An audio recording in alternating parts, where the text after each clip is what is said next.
NCRB was established in 1986 under the Ministry of Home Affairs to act as the central agency for crime and criminal data collection and analysis across India. It publishes authentic annual reports like Crime in India, CII, Accidental Deaths and Suicides in India, ADSI, and Prison Statistics India, PSI, which are widely used by policymakers, judiciary and researchers. Okay, तो ये जो है ना, ये central level की agency है जो home ministry के अंडर वर्क करती है। लेकिन ये जो है, ये स्टेट की जो बॉडीज़ होती हैं, जो जेल होती हैं, उन पे ये नियंत्रण नहीं रखती है। बस सिर्फ ये एक रिपोर्ट देती है कि कैसा इनमें हाल चल रहा है। तो बस ये चीज़ है। और ये डेटाबेस किसका लेती है?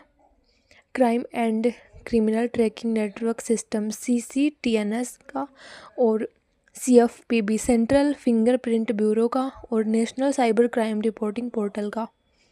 तो ये सब है। और इंडिया में साइबर क्राइम जो है ना, वो सबसे ज़्यादा कर्नाटका, तेलंगाना और यूपी में होते हैं।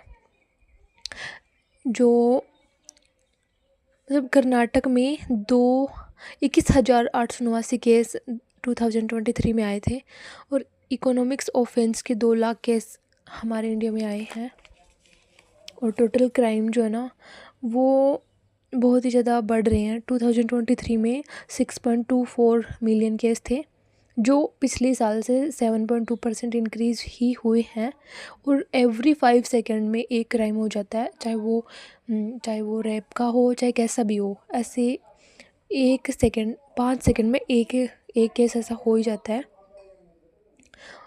मर्डर और रेप के केस तो घटे ही हैं। 2.8% मर्डर के केस घटे हैं, रेप के केस भी 5.9% घटे हैं। लेकिन जो बड़े हैं उनमें cyber crime, economics offence, obstruction on public motor vehicle act, violence, जैसे कोई रोड पे किसी को कुचल के मार देता है। और इसके अलावा जो वसूली करते हैं, दादागिरी करते हैं, ये गुंडागर्दी बढ़ी है हमारे इंडिया में। और सबसे ज़्यादा क्राइम जो है वो वुमेन के अगेंस्ट हुए हैं, उनके बाद चिल्ड्रन के अगेंस्ट हुए हैं, और इसके बाद में ST और SC के खिलाफ हुए हैं। तो ये थोड़ा डेटा है क्राइम्स का हमारे इंडिया में, तो थोड़ा ध्यान देने की ज़रूरत है।